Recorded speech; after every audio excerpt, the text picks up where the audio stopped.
ನಮಸ್ಕಾರ. ರಿವ್ಯೂ ಚಾನಲ್ಗೆ ಸ್ವಾಗತ. ನಾನು ಸೌಖ್ಯ ಗಾಂವ್ಕರ್. ಸಿದ್ದರಾಮಯ್ಯ ಸರ್ಕಾರದಿಂದ ಇದೆಂಥ ಎಡವಟ್ಟು, ಅಧಿಕಾರವನ್ನ ಈ ರೀತಿ ದುರ್ಬಳಕೆ ಮಾಡಿಕೊಂಡು ಹಿಂದೂಗಳ ಮೇಲೆ ಪ್ರಹಾರ ಮಾಡೋದಕ್ಕೆ ನಿಂತು ಬಿಟ್ರ ಸಿದ್ದರಾಮಯ್ಯನವರು. ರಾಜ್ಯಪಾಲರ ನಿರ್ಧಾರ ಈಗ ಅತ್ಯಂತ ಮಹತ್ವ ಪಡ್ಕೊಳ್ತಾ ಇರೋ ಹೊತ್ತಲ್ಲೇ ಈ ಬೆಳವಣಿಗೆ ಆಗಿದೆ. ಡೀಟೇಲ್ಸ್ ಇರ್ತಾ ಹೋಗ್ತೀವಿ. ಮಿಸ್ ಮಾಡದೆ ನಮ್ಮ ಚಾನಲ್ನ ಸಬ್ಸ್ಕ್ರೈಬ್ ಮಾಡಿ, ನಿಮ್ಮ ಅಭಿಪ್ರಾಯ ಕಮೆಂಟ್ ಮಾಡಿ ತಿಳಿಸಿ. ವೀಕ್ಷಕರೇ, ರಾಜ್ಯ ಸರ್ಕಾರ ಬಹಳ ದೊಡ್ಡ ಎಡವಟ್ಟು ಮಾಡಿದೆ. ಅಂದ್ರೆ ಸರ್ಕಾರದ ಅಡಿಯಲ್ಲಿ ಬರುವಂಥ ಗೃಹ ಇಲಾಖೆಯ ಪೊಲೀಸರು ಈಗ ಹಿಂದೂಗಳ ಮೇಲೆ ಇದೆಂಥ ದೌರ್ಜನ್ಯವನ್ನು ಎಸಗಿದ್ದಾರೆ ಅನ್ನುವ ಆಕ್ರೋಶ ಸೆಳೆದಿದೆ.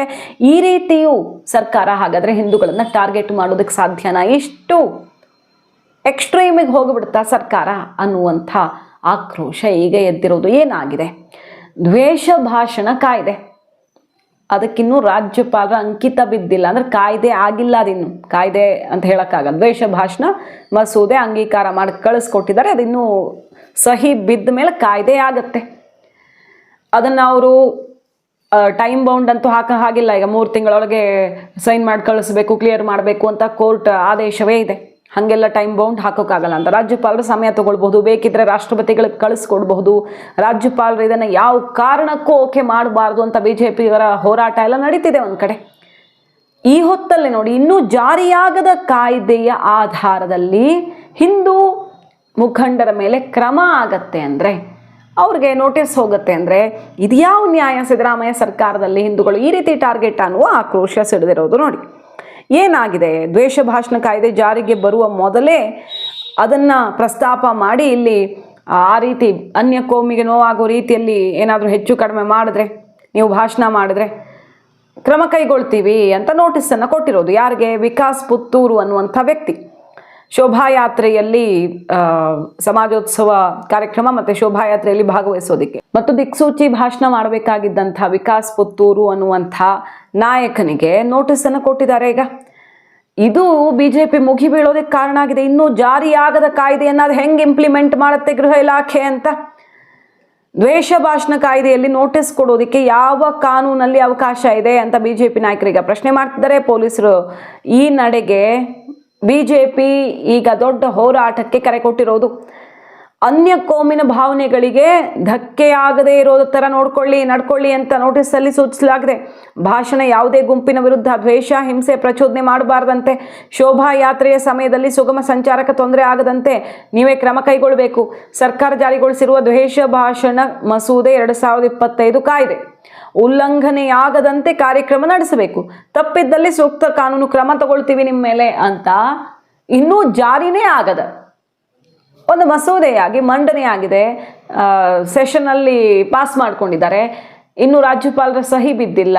ಅದರ ಅಡಿಯಲ್ಲಿ ಕ್ರಮ ಕೈಗೊಳ್ತೀವಿ ಅಂತ ಪೊಲೀಸರು ಮುಂದಾಗ್ತಾರೆ. ಅಂದರೆ ಈ ಕಾಯ್ದೆ ನಿಜವಾಗಿಯೂ ತರೋಕೆ ಹೊರಟಿದ್ದೇ ಹಿಂದೂಗಳನ್ನು ಟಾರ್ಗೆಟ್ ಮಾಡಬೇಕು ಅಂತನ. ಈಗ ದ್ವೇಷ ಭಾಷಣ ಈ ಕೇಸ್ ಹಾಕೋದಿಕ್ಕೆ ಆಧಾರ ಏನು ಅನ್ನೋದ್ರ ಸುತ್ತಾನೆ ಜೋರು ಚರ್ಚೆ ಆಗ್ತಿದೆ. ಅದಕ್ಕೆ ರಾಜ್ಯಪಾಲರ ಮೇಲೆ ಬಿಜೆಪಿ ಇದ್ರ ಬಗ್ಗೆ ಮನವರಿಕೆ ಮಾಡಿಕೊಡುವ ಮತ್ತು ಹೋರಾಟಕ್ಕೆಲ್ಲ ಮುಂದಾಗ್ತಿರೋದು. ಏನ್ ಮಾನದಂಡ? ದ್ವೇಷ ಭಾಷಣ ಇದೆ ಅಂತ. ಒಬ್ರು ಮಾಡಿದ ಭಾಷಣ ಇನ್ನೊಬ್ರಿಗೆ ದ್ವೇಷದಂತೆಯೇ ಕಾಣುತ್ತೆ. ಮತ್ತೆ ಈಗ ಉದಾಹರಣೆಗೆ ಟಿಪ್ಪು ಸುಲ್ತಾನ್ ವಿಚಾರ. ಟಿಪ್ಪು ಸುಲ್ತಾನ್ ಹಿಸ್ಟರಿಯಲ್ಲಿ ಹಿಂದೂಗಳಿಗೆ ಹಾನಿ ಮಾಡಿರುವ ಬಗ್ಗೆ ಒಂದು ಇತಿಹಾಸ ಹೇಳಿದ್ರೆ, ಇನ್ನೊಂದು ಇತಿಹಾಸದ ಪುಸ್ತಕ ಇನ್ನೊಂದು ಥರ ಹೇಳುತ್ತೆ. ಸೊ ಆತನಿಂದ ಅನ್ಯಾಯಕ್ಕೆ ಒಳಗಾಗಿರುವ ಭಾಗದ ಜನ ಪ್ರತಿಭಟಿಸಿದ್ರೆ ಅದು ದ್ವೇಷ ಭಾಷಣ, ದ್ವೇಷ ಹರಡುವಂತಹ ಪ್ರಕ್ರಿಯೆ ಅಂತ ಆಗುತ್ತಲ್ವಾ ಅನ್ನೋದೇ ಪ್ರಶ್ನೆ ಎದ್ದಿರೋದೀಗ. ಅಂಥದ್ದು ಬೇಕಾದಷ್ಟು ನಡಿಬಹುದು. ನಮ್ಮ ಸಮುದಾಯವನ್ನು ಜಾಗೃತಗೊಳಿಸೋ ಕೆಲಸನೂ ಕೂಡ ಇನ್ನೊಬ್ಬರಿಗೆ ದ್ವೇಷ ಭಾಷಣದಂತೆ ಕಾಣಬಹುದು. ಅವ್ರು ಕೇಸ್ ಕೊಡಬಹುದು, ಇವ್ರಿಗೆ ಕಂಪ್ಲೇಂಟ್ ತಗೊಂಡು ಹಾಕ್ಬಿಡ್ಬಹುದು. ಹಂಗೆ ಮಾಡ್ತಾ ಹೋದರೆ ಈ ಸಮಾಜದಲ್ಲಿ ಎಲ್ಲರ ಕೈ ಕಟ್ಟು ಹಾಕ್ದಂಗೆ ಆಗುತ್ತೆ. ಎಲ್ಲರ ಸ್ವಾತಂತ್ರ್ಯ ಹರಣ ಮಾಡೋದಕ್ಕೆ ಸಿದ್ದರಾಮಯ್ಯ ಸರ್ಕಾರ ಹಿಂದೂಗಳನ್ನ ಟಾರ್ಗೆಟ್ ಮಾಡಿ ಇಂತಹ ದಾರಿ ಹಿಡ್ತಿದೆ ಅನ್ನೋ ಆಕ್ರೋಶ ಕೇಳಿರೋದು. ರಾಜ್ಯಪಾಲರು ಸಹಿನೇ ಹಾಕಬಾರದು ಅಂತ ನಡೀತಾ ಇದೆ ಹೋರಾಟ. ಇಂಥ ಟೈಮಲ್ಲಿ ಕಾಯ್ದೆಗಿಂತ ಮುಂಚೆನೇ ನೋಟಿಸು, ಅದು ಇನ್ನೂ ಭಾಷಣನೇ ಆಗಿಲ್ಲ. ಭಾಷಣನೇ ಮಾಡದೇ ಇರುವಂಥ ನಾಯಕನ ವಿರುದ್ಧ ದ್ವೇಷ ಭಾಷಣದ ಎಚ್ಚರಿಕೆ ಕೊಟ್ಟು ನೋಟಿಸ್ ಜಾರಿ ಮಾಡ್ತಾರೆ ಅಂದರೆ ಹಾಗಾದ್ರೆ ಎಲ್ಲಿಗೆ ಬಂತು ಸಮಾಜ? ಅಷ್ಟು ಭಯದಲ್ಲೇ ಇರಬೇಕು. ಹಿಂದೂಗಳು ಮಾತಾಡೋದಾದ್ರೆ ಅಷ್ಟು ಭಯದಲ್ಲಿ ಮಾತಾಡಬೇಕು ಅಂತನಾ? RSS ಕಾರ್ಯಕ್ರಮಕ್ಕೆ ಪರ್ಮಿಷನ್ ಬೇಕು ಅಂತ ರಾಜ್ಯ ಸರ್ಕಾರ ಪ್ರಿಯಾಂಕ್ ಖರ್ಗೆ ಇನ್ನಿತರರು ಬೇರೆ ಎಲ್ಲರಿಗೂ ಅಂತ ಹೇಳ್ಕೊಂಡು RSSನೇ ಟಾರ್ಗೆಟ್ ಮಾಡಿ ಪರ್ಮಿಷನ್ ಕೊಡದೆ ಒಂದಿಷ್ಟು ಬೆಳವಣಿಗೆಗಳಾಗಿದ್ದು ಆಕ್ರೋಶಕ್ಕೆ ಕಾರಣ ಆಗಿತ್ತು. ಯಾಕೆ ಬೇರೆ ಬೇರೆ ಸಾರ್ವಜನಿಕ ಸ್ಥಳಗಳಲ್ಲಿ ನಮಾಜ್ ಮಾಡೋದು, ಇಂತಹ ಕಾರ್ಯಗಳನ್ನು ಮಾಡೋದು, ಅಲ್ಲಿ ಟ್ರಾಫಿಕ್ ಜಾಮ್ ಆದರೂ ಯಾರೂ ಕೇಳಲ್ವಲ್ಲ ಅಂತೆಲ್ಲ BJP ಮುಗಿಬಿದ್ದಿದ್ದನ್ನು ನೋಡಿದ್ವಿ. ಈಗ ನೋಡಿದ್ರೆ ನೋಡಿ ಹೆಂಗಾಗ್ತಾ ಇದೆ ಅಂದರೆ, ಇವರು ಕಾರ್ಯಕ್ರಮಕ್ಕೆ ಭಾಗಿಯಾಗುವ ಮುನ್ನವೇ ಜಾರಿಯೂ ಆಗದ ಕಾಯ್ದೆಯನ್ನು ಪ್ರಯೋಗ ಮಾಡೋಕೆ ಹೊರಟಿರೋದು ಎಷ್ಟು ಸರಿ ಸರ್ಕಾರ ಅನ್ನುವ ಪ್ರಶ್ನೆ ಎದ್ದಿದೆ. ಇನ್ನು ಈ ಕಾಯ್ದೆ ಜಾರಿಯಾದರೆ ಹಾಗಾದರೆ ಯಾವುದೇ ಹಿಂದೂ ಮುಖಂಡರು ಎಲ್ಲೂ ಹೋಗಿ ಮಾತಾಡೋ ಹಾಗಿಲ್ಲ. ತಮ್ಮ ಸಮುದಾಯದ ಬಗ್ಗೆ, ಧರ್ಮದ ಬಗ್ಗೆ ಹೆಮ್ಮೆಯ ಮಾತು ಹೆಮ್ಮೆಯಿಂದ ಮಾತಾಡ್ಕೊಂಡ್ರೆ, ಹೌದು ನಮ್ಮಲ್ಲಿ ಹಿಂಗಿದೆ, ಬೇರೆ ಎಲ್ಲೂ ಹಂಗಿಲ್ಲ ಅಂದರೆ ಅದು ದ್ವೇಷ ಭಾಷಣ ಅಂತ ಹೇಳ್ಬಿಡ್ಬಹುದು. ಏನೇ ಜಾಗೃತಿಗೊಳಿಸುವ ಕೆಲಸ, ಸಮುದಾಯವನ್ನು ಎಚ್ಚೆತ್ತುಕೊಳ್ಳುವಂತೆ ಮಾಡೋ ಕೆಲಸ ಹಿಂದೂ ಪರ ಹೋರಾಟಗಾರರು ಸಹಜವಾಗಿ ಮಾಡಬೇಕಾಯ್ತು. ಆದರೆ ಅದು ಕೂಡ ದ್ವೇಷ ಭಾಷಣದಂತೆ ಕಂಡುಬಿಡಬಹುದು. ಇದೆಲ್ಲ ಆತಂಕ ಈಗ ಶುರುವಾಗಿರೋದು ಈ ಒಂದು ಬೆಳವಣಿಗೆ ಬೆನ್ನಲ್ಲೇ. ಪೊಲೀಸರು ಅದು ಹೆಂಗೆ ಈ ರೀತಿ ಎಲ್ಲ ಕ್ರಮ ಕೈಗೊಳ್ತಾರೆ? ಒಂದು ಸಂಘಟನೆಯ ಕಾರ್ಯಕ್ರಮವನ್ನು, ಅದು ರಾಷ್ಟ್ರೀಯ ಸ್ವಯಂ ಸೇವಕ ಸಂಘ ಶತಾಬ್ದಿ ವರ್ಷಾಚರಣೆಯ ಅಂಗವಾಗಿ ಆಯೋಜನೆ ಮಾಡಿರುವ ಕಾರ್ಯಕ್ರಮವನ್ನು ಅದಕ್ಕೆ ಪ್ರಮುಖ ಭಾಷಣಕಾರರಾಗಿ ಬರುವಂಥ ವಿಕಾಸ್ ಪತ್ತೂರ್ ಅವರಿಗೆ ನೋಟಿಸ್ ಕೊಡ್ತಾರೆ ಅಂದರೆ, ಕಾನೂನಿನ ಅರಿವಿಲ್ಲದೆ ಇರತಕ್ಕಂಥ ಪೊಲೀಸ್ ಇಲಾಖೆ ಕಾನೂನನ್ನು ಹೇಗೆ ಪಾಲಿಸಬಲ್ಲದು?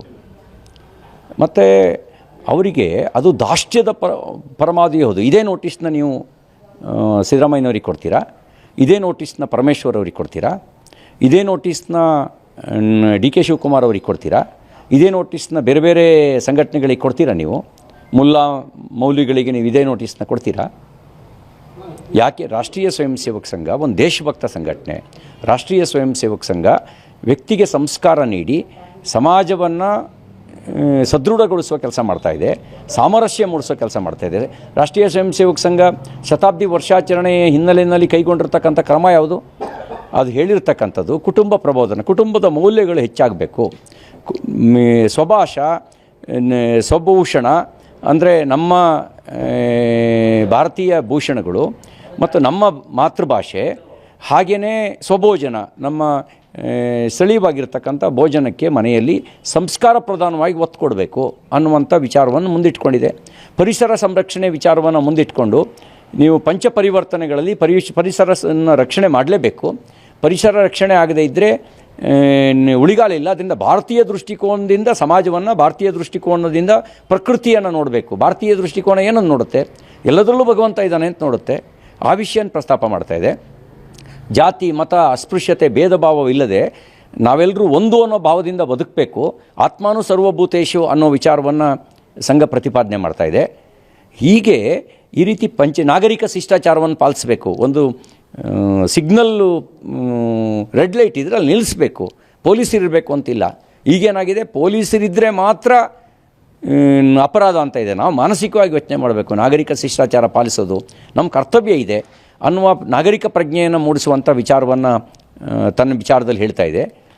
ಹೀಗೆ ಹೇಳ್ತಾ ದೇಶ ಮೊದಲು ಅನ್ನೋ ತತ್ವವನ್ನು ಅಳವಡಿಸ್ಕೊಳ್ಳಿ ಎನ್ನುವಂಥ ಈ ಪಂಚಪರಿವರ್ತನೆಯ ಈ ವಿಚಾರವನ್ನು ಇಟ್ಕೊಂಡು ಹೇಳ್ತಿರುವಂಥ ಒಂದು ಸಂಘಟನೆಯ ಕಾರ್ಯಕ್ರಮಕ್ಕೆ ನೋಟಿಸ್ ಕೊಡ್ತೀರಿ ಅಂದರೆ ನಿಮಗೆ ಎಷ್ಟು ಒತ್ತಡ ಇರ್ಬೋದು ನಿಮ್ಮ ಡಿಪಾರ್ಟ್ಮೆಂಟಿಗೆ, ಅಥವಾ ನಿಮಗೆ ಎಷ್ಟು ಪೂರ್ವಾಗ್ರಹ ಇರ್ಬೋದು. ಹಂಗಾಗಿ ನೀವು ಕಾಯ್ದೆ ಜಾರಿಯಾಗದೇ ಇರೋ ಕಾಯ್ದೆ ಬಗ್ಗೆ ಕೊಟ್ಟು ನಗೆಪಾಟ್ಲಿಗೀಡಾಗಿದ್ದೀರಿ. ರಾಷ್ಟ್ರೀಯ ಸ್ವಯಂ ಸೇವಕ ಸಂಘದ ಕಾರಣಕ್ಕೆ ಅಥವಾ ಹಿಂದುವಿನ ಕಾರಣಕ್ಕೆ ಜಗತ್ತಿನಲ್ಲಿ ಭಯೋತ್ಪಾದನೆ ಹುಟ್ಟಿಲ್ಲ. ಜಗತ್ತಿನಲ್ಲಿ ಭಯೋತ್ಪಾದನೆ ಹುಟ್ಟಿರೋದು ಯಾವ ಮತೀಯ ವಿಸ್ತರಣವಾದ ಅದು ರಾಜಕೀಯವಾಗಿ ಪರಿವರ್ತನೆಯಾಗಿ ಜಗತ್ತಿನ ಸಂಸ್ಕೃತಿ ನಾಶ ಮಾಡಿದೆ ಅಂತ ಗೊತ್ತು. ಈಗ ನೋಡಿ, ಪರಮೇಶ್ವರ್ ಅವರು ಪುಣ್ಯಕ್ಕೆ ಇದ್ರ ಬಗ್ಗೆ ಗೊತ್ತಿಲ್ಲ ಅಂದಿಲ್ಲ, ಇದು ತಪ್ಪು ಅಂತ ಹೇಳ್ತಿದ್ದಾರೆ, ಒಪ್ಕೊಳ್ತಾ ಇದ್ದಾರೆ. ಸೊ ಇದು ಗಮನಕ್ಕೆ ಬಂದಿದ್ದಕ್ಕೆ, ಮೀಡಿಯಾದಲ್ಲಿ ಪ್ರಸಾರ ಆಗಿದ್ದಕ್ಕೆ ಗೊತ್ತಾಯಿತು. ಈ ವಿಕಾಸ್ ಪುತ್ತೂರು ಅವ್ರಿಗೆ ದ್ವೇಷ ಭಾಷಣ ಮಸೂದೆ ಅಡಿ ಪೊಲೀಸರು ನೋಟಿಸ್ ಕೊಟ್ಟಿರೋ ತಪ್ಪು. ಈ ವಿಚಾರವಾಗಿ ಮಾಹಿತಿ ತರಿಸ್ಕೊಳ್ತೀನಿ. ರಾಜ್ಯಪಾಲರ ಸಹಿ ಇನ್ನೂ ಬಿದ್ದಿಲ್ಲ. ನೋಟಿಸ್ ನೀಡೋದಿದ್ರೆ BNSನ ವಿವಿಧ ಕಾಯ್ದೆಗಳಲ್ಲಿ ಕೊಡಬಹುದು ನೀವು. ಪೊಲೀಸರು ಯಾಕೆ ಈ ರೀತಿ ಮಾಡಿದ್ದಾರೆ ಗೊತ್ತಿಲ್ಲ ಅಂತ ಹೇಳ್ತಿದ್ದಾರೆ ಪರಮೇಶ್ವರ್ ಅವರು. BJP ಅವರು ಏನಂತ ಹೇಳ್ತಿದ್ದಾರೆ? ಕಾಂಗ್ರೆಸ್ ನಾಯಕರ ಕೈಗೊಂಬೆಯಂತೆ ಗೃಹ ಇಲಾಖೆ ಅಧಿಕಾರಿಗಳು ವರ್ತಿಸ್ತಾ ಇದ್ದಾರೆ. ಪಕ್ಷದ ಕಾರ್ಯಕರ್ತ ವಿಕಾಸ್ ಪುತ್ತೂರು ಅವ್ರಿಗೆ ಪೊಲೀಸರು ಹಿಂದೂ ಸಮಾಜೋತ್ಸವ ಶೋಭಾಯಾತ್ರೆಗೆ ಸಂಬಂಧಪಟ್ಟಂತೆ ಜಾರಿ ಮಾಡಿರುವಂತಹ ಈ ನೋಟಿಸ್ ಇದೆಯಲ್ಲ, ಭಾಷಣ ವಿಧೇಯಕ 25ರ ಉಲ್ಲಂಘನೆ ಮಾಡದಂತೆ ನೋಟಿಸ್ ನೀಡಿರುವುದು ಕಾಂಗ್ರೆಸ್ ಸರ್ಕಾರದ ಬೌದ್ಧಿಕ ದಿವಾಳಿತನಕ್ಕೆ ಕನ್ನಡಿ ಹಿಡಿದಿದೆ ಮತ್ತು ಹಿಂದೂಗಳ ಬಾಯಿ ಮುಚ್ಚಿಸೋದಕ್ಕೆ ಹೊರಟಿದ್ದಾರೆ ಇವರು ಅಂತ ಈಗ ಹೋರಾಟಕ್ಕೆ ಮುಂದಾಗಿರೋದು. ನೋಡಿ, ನಿನ್ನೆ ಫ್ರೀಡಮ್ ಪಾರ್ಕಲ್ಲೆಲ್ಲ ಜೋರು ಪ್ರೊಟೆಸ್ಟ್ ಆಯಿತು. ಒಂದು ಬಾಂಗ್ಲಾ ನಿವಾಸಿಗಳನ್ನು ಹೊರ ಹಾಕೋದಕ್ಕೆ ಯಾಕೆ ಇವರು ಮುಂದಕ್ಕೆ ಬರ್ತಿಲ್ಲ, ಯಾಕೆ ಕ್ರಮ ಕೈಗೊಳ್ತಿಲ್ಲ ಅಂತ. ಯಾರು ಬಡವರಿಗೆ ಅನುಕೂಲ ಮಾಡಿಕೊಟ್ಟಿದ್ದಾರೆ ಅಂತೆಲ್ಲ ವಹಿಸ್ಕೊಂಡು ಬಂದ್ರಲ್ಲ, ಕೇರಳ ಬಂತು, ಇಲ್ಲಿನವ್ರು ಬಂದರು, ಆ ವಾಸಿಮು ಇನ್ನೊಬ್ಬ ಮತ್ತೊಬ್ಬ, ಅವರ ಬ್ಯಾಂಕ್ ಟ್ರಾನ್ಸಾಕ್ಷನ್ ನೋಡಿ ಪೊಲೀಸರು ಕಂಗಾಲಾಗಿದ್ದಾರೆ.